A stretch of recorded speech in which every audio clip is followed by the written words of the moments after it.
Alors ce matin, je vous propose une réflexion qui au départ n'était pas vraiment celle-là, et donc ce qui m'amènera à faire un message suivant, certainement dans les dimanches à venir. Mais dans les jeudis de la Bible, je m'attache parfois à des passages qui m'interpellent personnellement, et notamment, il y en a eu un, c'était le psaume 118. Et ce psaume 118 est très grand parce qu'il y a 29 versets, donc nous n'allons pas voir aujourd'hui les 29 versets, mais nous allons retenir les premiers versets et avec un phare un peu particulier. Mais avant ça, on va lire la parole de Dieu, parce qu'on a dit qu'on avait une merveille devant nous. Alors, je vous invite à lire la parole de Dieu. Nous allons d'abord aller dans Matthieu. Vous voyez, nous n'allons pas prendre tout de suite le psaume, mais nous allons prendre Matthieu. Matthieu 26.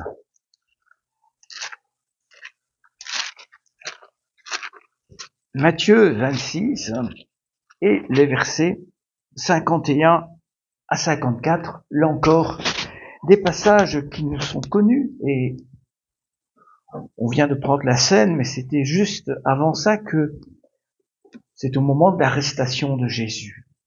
Il nous est dit, un de ceux qui étaient avec Jésus étendit la main, tira l'épée, on était en train d'appréhender son maître, frappa l'esclave du grand prêtre et lui emporta l'oreille. Alors Jésus lui dit, remets ton épée à sa place, car tous ceux qui prennent l'épée disparaîtront par l'épée. Penses-tu que je ne puisse pas supplier mon Père, qui me fournirait à l'instant plus de 12 légions d'anges? Comment donc s'accompliraient les Écritures, d'après lesquelles il doit en être ainsi? Un autre passage que nous allons trouver dans Romains, et que nous retrouverons plus tard dans la méditation. Dans ma Bible, le péricope de ce passage nous dit que c'est la paix avec Dieu. Romains 5, 1 à 5. Étant donc justifiés en vertu de la foi, nous sommes en paix avec Dieu par notre Seigneur Jésus-Christ. C'est par son entremise que nous avons eu, par la foi, accès à cette grâce dans laquelle nous nous tenons et que nous mettons notre fierté dans l'espérance de la gloire de Dieu. Bien plus, nous mettons notre fierté dans les détresses, sachant que la détresse produit l'endurance. L'endurance, une fidélité éprouvée, et une fidélité éprouvée, l'espérance. Or, l'espérance ne rend pas honteux, puisque l'amour de Dieu a été répandu dans notre cœur par l'Esprit Saint qui nous a été donné. Et enfin, ce que je vous annonçais, nous allons partir dans le psaume 118. Et nous allons lire les 18 premiers versets de ce psaume. Célébrez le Seigneur, car il est bon, car sa fidélité est pour toujours. Qu'Israël dise, car sa fidélité est pour toujours. Que la maison d'Aaron dise, car sa fidélité est pour toujours. Que ceux qui craignent le Seigneur disent, car sa fidélité est pour toujours. Du sein de la détresse, j'ai invoqué le Seigneur.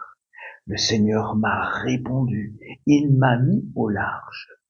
Le Seigneur est pour moi, je n'ai pas peur. Que peuvent me faire des humains? Le Seigneur est mon secours. Mes ennemis me seront offerts en spectacle. Mieux vaut trouver un abri dans le Seigneur que de mettre sa confiance dans les humains. Mieux vaut trouver un abri dans le Seigneur que de mettre sa confiance dans les nobles, dans les riches. Toutes les nations m'entouraient. Au nom du Seigneur, je les taille en pièces, je les mets en fuite. Elles m'entouraient, elles étaient tout autour de moi.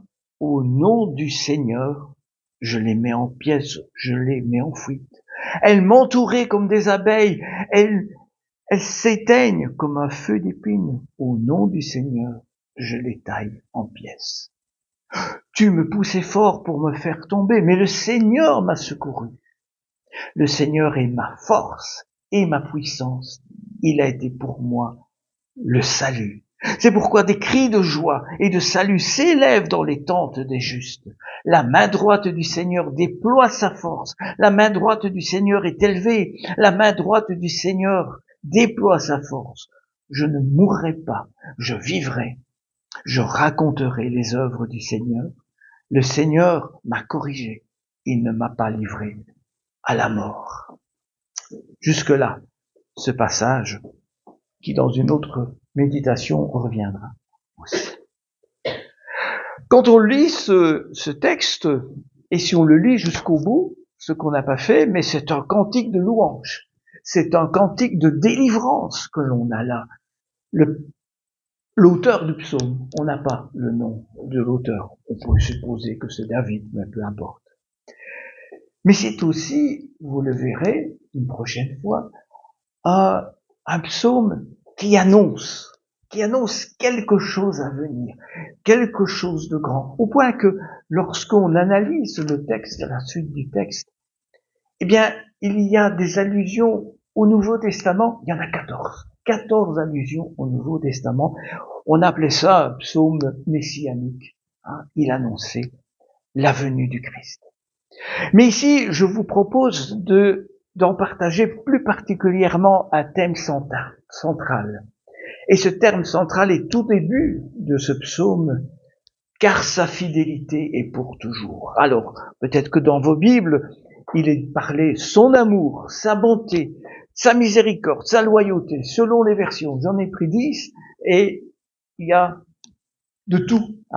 Mais de toute façon, sachez que la racine du mot qui a été traduit est toujours la même. Et donc, on peut dire soit loyauté, mais c'est fidélité que j'ai retenu selon les versions. Fidélité, amour sont inséparables de toute façon.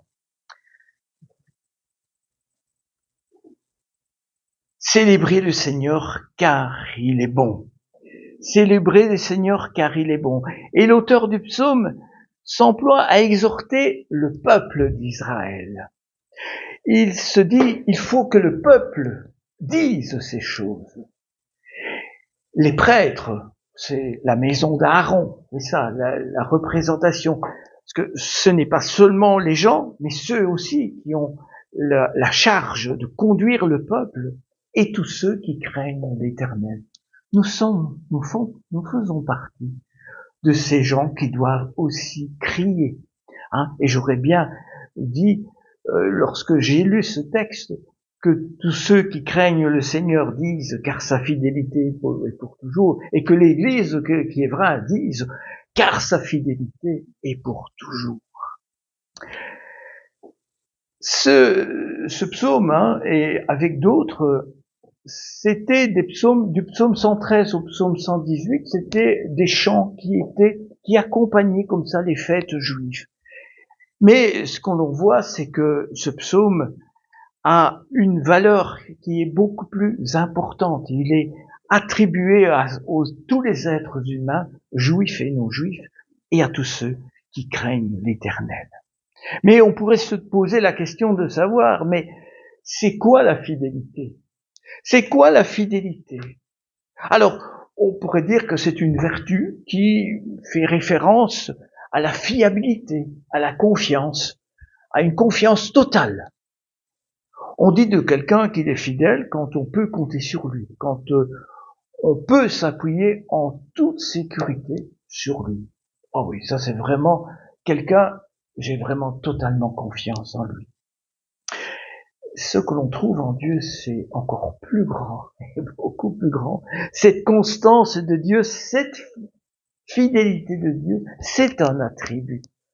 Au départ, avant la création, il était déjà fidèle. Et cet attribut de Dieu doit susciter en nous et doit produire en nous notre foi au quotidien. Se rendre compte que Dieu est si fidèle doit véritablement nourrir notre foi. Mais comment voyons-nous cette fidélité se manifester en nous? C'est parfois au travers des épreuves. C'est au travers des épreuves. Et c'est ce que le psalmiste ici raconte. Il nous dit du sein de la détresse. Du sein de la détresse. Je traverse des difficultés, je traverse des moments difficiles. Et tous nous pouvons en connaître. Et qu'a-t-il fait? J'ai invoqué le Seigneur. J'ai prié le Seigneur. Et le Seigneur m'a répondu, dit-il. Il m'a mis au large. Et c'est vrai que, ça veut dire quoi ça? Mais il m'a mis au large. Quelque part, quand nous vivons une épreuve, quand un souci, on appelle ça parfois comme ça, un souci nous arrive, nous avons tendance à nous contracter. Notre corps est véritablement tendu, serré, oppressé. Et nous avons besoin de nous libérer de cela, de libérer cette contrainte qui est en nous. Et Dieu vient alors nous libérer quand il nous dit qu'il nous met au large, qu'il nous met à part. Ça m'avait pensé à quelque chose que l'on connaît aujourd'hui malheureusement avec les guerres. Lorsque une alerte arrive, on parle par exemple de l'Ukraine, il y a des abris. On va dans l'abri. On est dans cet abri, on est plus rassuré parce que on ne risque pas d'avoir cette bombe qui va tomber quelque part. Le problème subsiste. La guerre est toujours là, mais momentanément, on est à l'abri. Dieu nous met à l'abri. Il vient nous mettre de côté. Et Jésus dira dans Matthieu 11, 28, 30, que nous connaissons tous, venez à moi, vous tous, qui peinez sous la charge, qui avez ce fardeau, qui avez ce souci, je vous donnerai le repos. Prenez sur vous mon joug et laissez-vous instruire par moi. Écoutez ma parole. Car je suis doux et humble de cœur et vous trouverez le repos, car mon joug est doux et ma charge légère. Venir vers le Seigneur. Le Seigneur est pour moi, dit alors le psalmiste. J'ai invoqué, il m'a mis au large. Le Seigneur est pour moi. Je n'ai pas peur. Que peuvent me faire des humains? Le Seigneur est de mon côté. C'est ce que dit le psalmiste. Et c'est ce que nous trouvons dans Romains 8, 31. Si Dieu est pour nous, qui sera contre nous? La crainte et l'effroi et la peur s'éloignent, sont mis de côté, sont mis au large. Je n'ai plus peur. Dieu a tout entre ses mains. C'est lui qui détient le tout. Même si la chose subsiste momentanément, je sais que Dieu est fidèle. Il tient tout entre ses mains. Car Dieu est mon secours. Et moi, je suis du côté de l'Éternel. Je peux regarder mes ennemis, je peux regarder ce qui se passe. Sans crainte. Car Dieu est avec moi.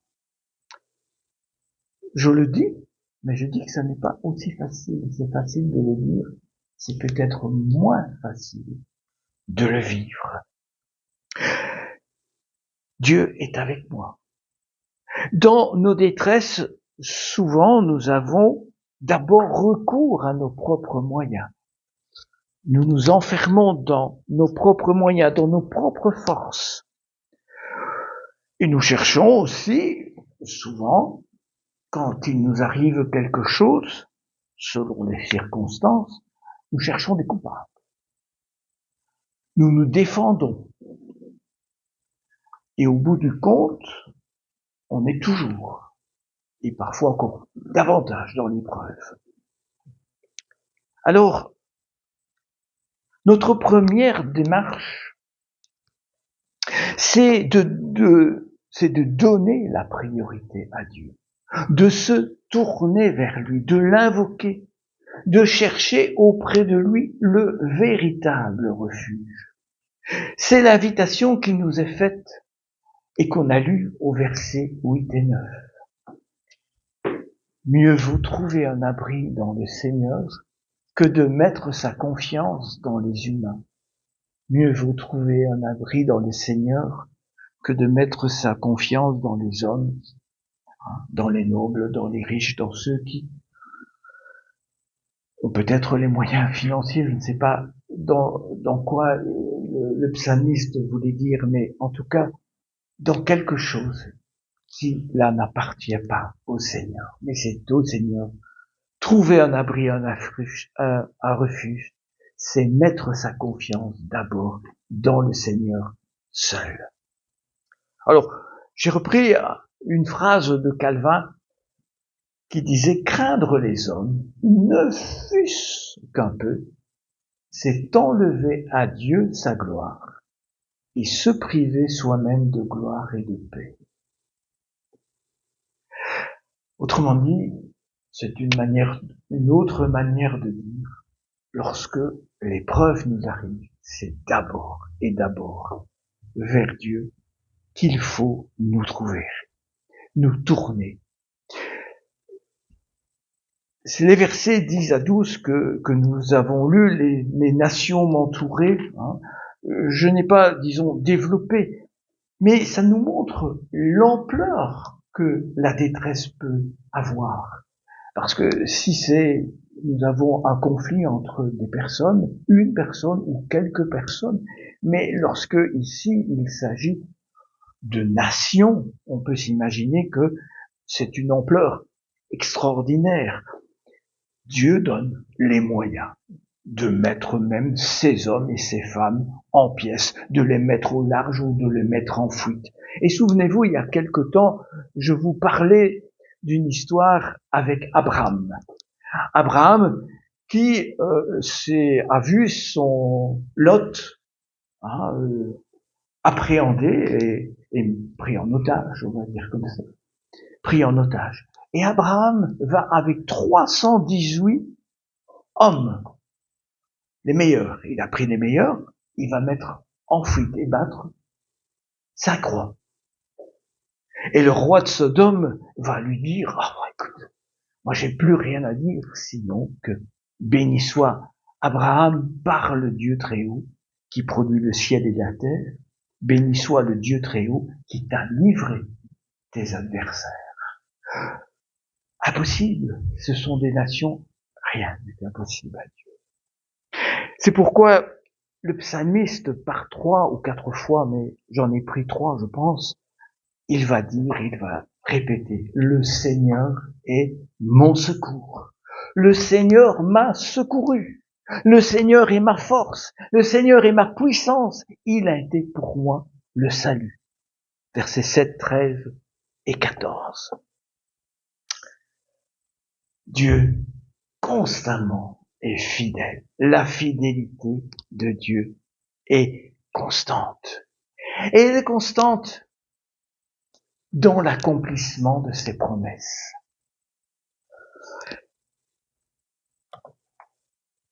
Je vais en prendre un exemple, il y en a des centaines. Dans l'accomplissement de ses promesses. Dieu dit, et sa main l'accomplit. Encore une fois, je reviens sur Abraham. J'ai pas été plus loin que la Genèse pour trouver des exemples.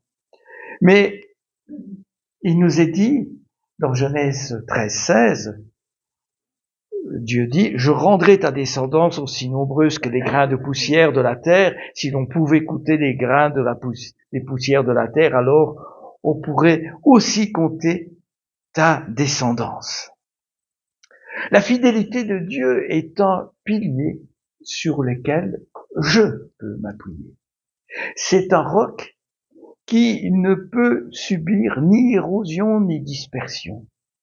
Et ainsi, notamment dans ce cadre d'Abraham, nous savons que Dieu va lui donner, parce que c'est ce qu'Abraham voulait, un fils. Il va lui donner un fils, même si entre-temps, il va légèrement s'égarer, mais il va lui donner un fils, et ce fils, aujourd'hui, nous sommes des fils d'Abraham. Alors la fidélité de Dieu, elle transcende le temps et les époques, mais elle nous garantit l'avenir qui est dans les mains de Dieu. Ainsi, Dieu accomplit sa promesse qu'il avait faite à Abraham en lui donnant, je vous disais, cet héritier, mais aussi en rendant sa descendance aussi grande que les étoiles du ciel. Et on pourrait donner des passages à ce sujet. Nous devons avoir la certitude que Dieu accomplira ses promesses dans notre vie. C'est un signe de sa fidélité. Une autre promesse, et que nous trouvons à de nombreux endroits dans la parole de Dieu, c'est la venue du Messie. Et lorsque nous avons lu tout à l'heure le passage dans Matthieu 26, l'histoire de l'épée, l'histoire de l'oreille, qu'on connaît bien, vous entendez encore ce que Jésus a répondu à cet homme. Hein. C'est important ce qu'il a répondu, et Jésus a dit, non, il ne faut pas utiliser la violence, il ne faut pas utiliser la guerre, il ne faut pas utiliser les armes. Non, parce que sinon, comment s'accompliraient les Écritures d'après lesquelles il doit en être ainsi? Jésus, fidèle jusqu'au bout à son Père, fidèle à la mission qui lui avait été confiée. La fidélité de Dieu peut se voir aussi par sa présence, en tout lieu, son omniprésence, parce que Dieu ne prend pas des vacances, pour ne le reprocher peut-être de prendre des vacances. Mais Dieu ne s'absente pas, il est sans cesse à nos côtés. Bien sûr, il est sans cesse à nos côtés, on ne le voit pas, mais il est là.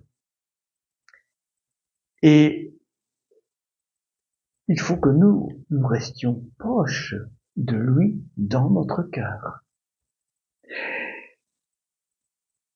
En commentant la présence du Seigneur, je me suis rendu compte qu'en écrivant, je me suis dit, j'ai beau écrire ce que je veux, il y avait toujours un passage qui me revenait. C'est pourquoi vous le connaissez. Mais c'est un psaume encore. C'est le psaume 121. Je lève les yeux vers les montagnes. D'où me viendra le secours? Le secours me vient du Seigneur qui fait le ciel et la terre. Il ne te laissera pas vaciller sur tes jambes. Celui qui te garde ne sommeille pas. Non, il ne sommeille ni ne dort. Celui qui garde Alain, Jean-Marc, chacun d'entre nous ici. C'est le Seigneur qui te garde. Le Seigneur est ton ombre à ta droite. Le jour, le soleil ne te frappera pas, ni la lune pendant la nuit. Le Seigneur te gardera de tout mal, il gardera ta vie, le Seigneur, il gardera ta vie, le Seigneur te gardera lorsque tu sortiras, lorsque tu rentreras, dès maintenant et pour toujours. Cette fidélité, elle est là à chaque moment de notre vie. Elle est là lorsque je sortirai, lorsque je rentrerai. Elle est là dès maintenant et pour toujours. Elle est là dans mon sommeil, elle est là dans mon activité, elle est partout. Nous connaissons bien ce psaume. Je pense que il fallait pas le relire, on aurait pu le réciter les uns les autres. Mais quand l'avons-nous récité? Quand l'avons-nous récité lorsqu'un souci nous est arrivé? Et pourtant, lorsque nous regardons, je lève les yeux vers les montagnes, c'est-à-dire vers Dieu, d'où me viendra le secours? Et quand le psalmiste le dit, il sait d'où il vient.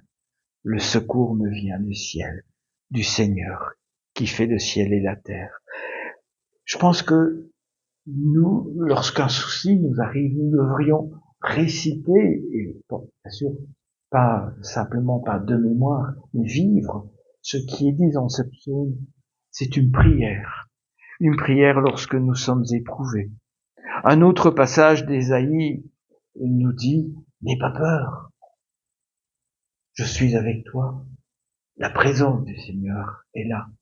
N'aie pas peur, car Ésaïe 41:10, n'aie pas peur, je suis avec toi. Ne jette pas des regards inquiets, car je suis ton Dieu. Je te rends fort. Je viens à ton secours. Je te soutiens de ma main droite victorieuse. La fidélité de Dieu devrait nous enlever toutes nos inquiétudes. Dieu sait tout, il est partout, en tout lieu et en toutes circonstances. David le dira d'ailleurs, dans le psaume 23. Ah, encore un qu'on connaît bien ça.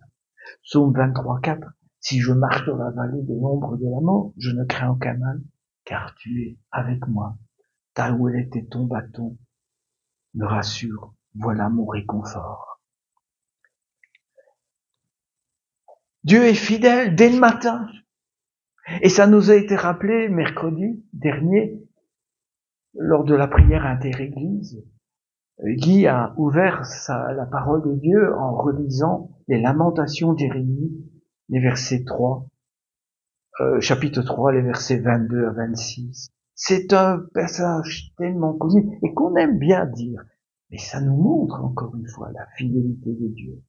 Il nous est dit, les bontés de l'Éternel ne sont pas épuisées, ses compassions ne sont pas leur terme, elles se renouvellent chaque matin.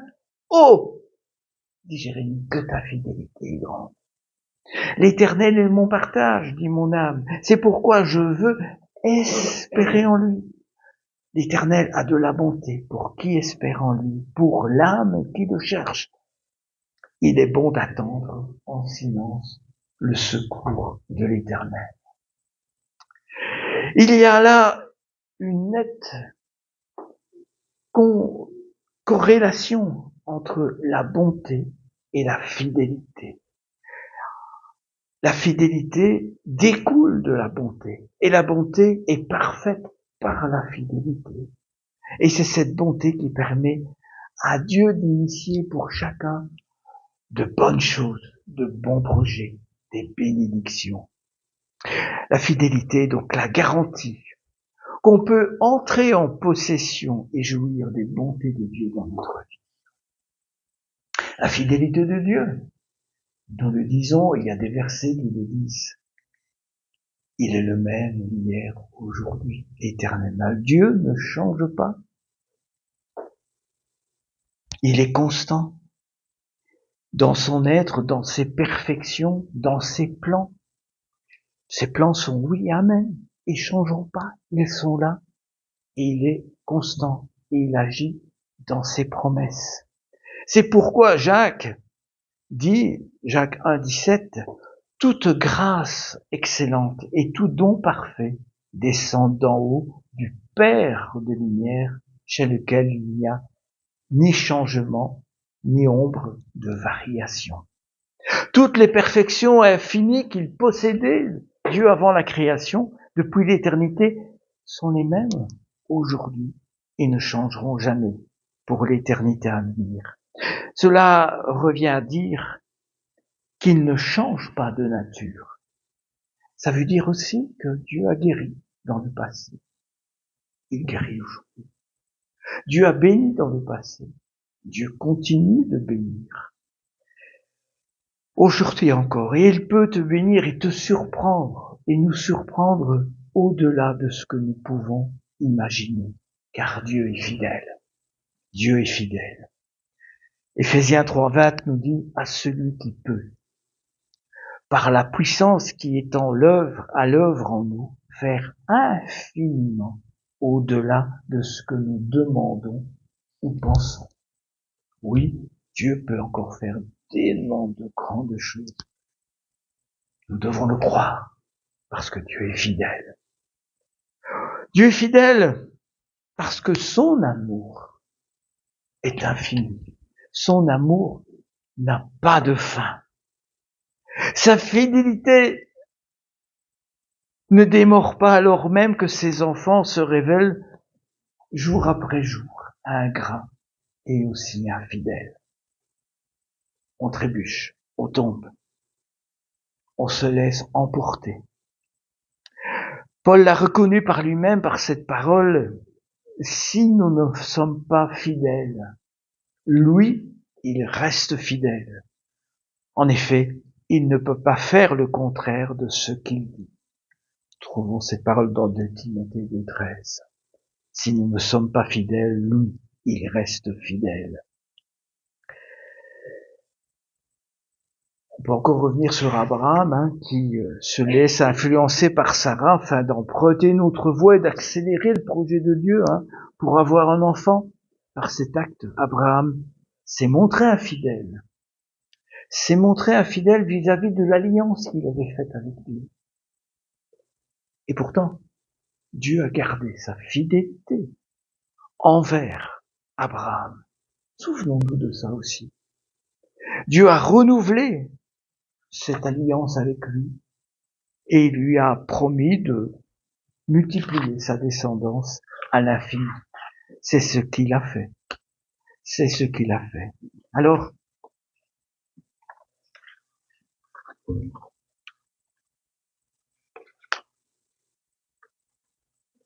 peu importe parfois nos erreurs, nos péchés qu'on peut commettre, sachant que Dieu ne se base pas sur notre capacité à être fidèle pour l'être à son tour. Assurément, ses plans pour notre vie s'accomplira. Mais il nous demande, malgré tout, d'être fidèle, parce que lui est fidèle. Alors, Dieu était fidèle, il a été fidèle aussi au plan du salut qu'il avait préparé pour l'homme. Le plan du salut qu'il avait préparé pour l'homme, nous le trouvons aussi dans le psaume 111, les œuvres de ses mains sont fidélité et justice. Toutes les ordonnances sont affermies pour l'éternité, faites avec fidélité et droiture. La fidélité de Dieu d'envoyer son Fils était une fidélité dans le but de créer une nouvelle alliance, et une alliance qui allait nous réconcilier avec le Père. Mais cette alliance avait, nous l'avons rappelé à travers la scène, avait en tout cas un prix. Et ce prix a fait mourir le propre Fils de Dieu sur la croix. Mais il l'a fait pour nous donner la possibilité de vivre réconcilié avec le Père. Jésus est mort, il a connu la séparation d'avec son Père. Et cette séparation était normale puisqu'il était pécheur. Il portait nos péchés. Mais il est mort à ma place. Il est mort à notre place. Et la justice a été faite. Il est fidèle dans sa justice également parce que Dieu aussi, souvenez-vous, il s'est repenti du mal qu'il avait décidé de faire. Il est revenu sur ce qu'il pensait faire. Alors, quand l'être humain s'humilie, il s'engage ainsi dans la justice de Dieu. Quand nous nous humilions devant Dieu, nous reconnaissons Dieu et nous tentons de rentrer dans la justice de Dieu. Autrement dit, qu'est-ce que nous avons besoin? Chacun d'entre nous. Et ça, c'est un autre message. On parle de la fidélité de Dieu, mais de notre fidélité, ça c'est autre chose, c'est un autre sujet à développer. Mais c'est de rentrer dans la sanctification. C'est le chemin de la sanctification que nous devons chaque jour reprendre ce chemin. 1 Jean 1,9 nous dit ceci, si nous confessons nos péchés, il est fidèle et juste pour nous les pardonner et nous purifier de toute iniquité. Autrement dit, aussi grand que soit peut-être la grandeur du péché, ça nous paraît incroyable. Dieu est fidèle pour le pardonner une fois que tu le reconnais devant lui d'un cœur sincère.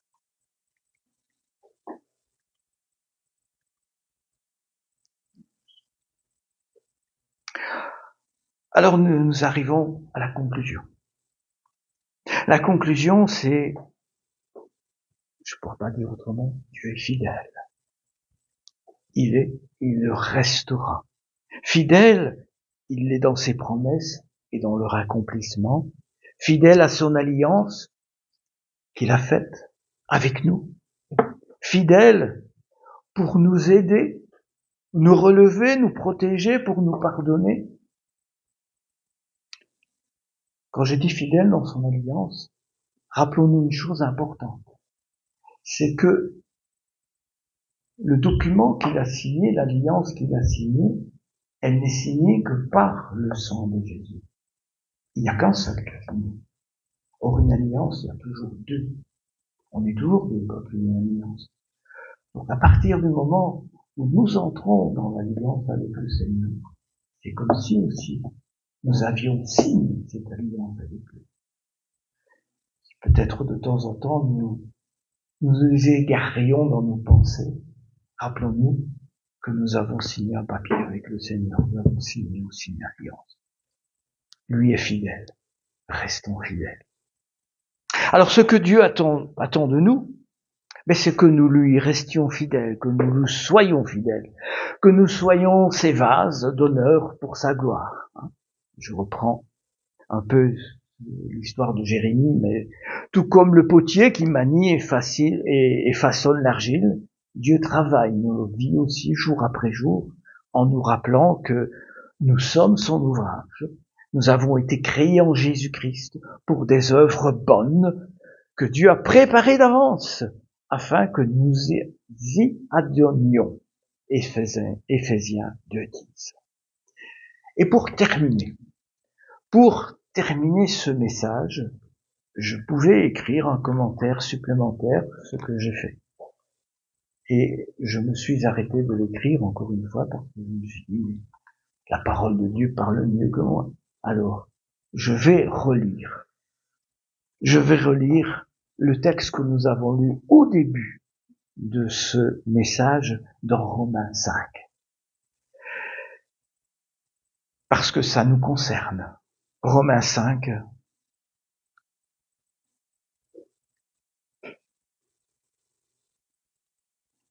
les versets 1 à 5. Étant donc justifiés en vertu de la foi. Et peut-être que dans le mot foi, nous pourrions dire foi et fidélité, c'est quelque part les mêmes racines du mot hébreu, mais grec aussi. En vertu de la foi, nous sommes en paix avec Dieu par notre Seigneur Jésus-Christ. C'est par son entremise que nous avons eu, par la foi, accès à cette grâce dans laquelle nous nous tenons.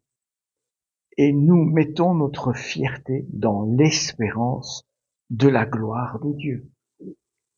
Nous sommes en attente du retour du Seigneur. Bien plus, nous mettons notre fierté dans les détresses, sachant que la détresse produit l'endurance. On devient plus fort. L'endurance, une fidélité éprouvée. Et une fidélité éprouvée, l'espérance. Or, l'espérance ne rend pas honteux, puisque l'amour de Dieu a été répandu dans nos cœurs par l'Esprit Saint qui nous a été donné. Amen.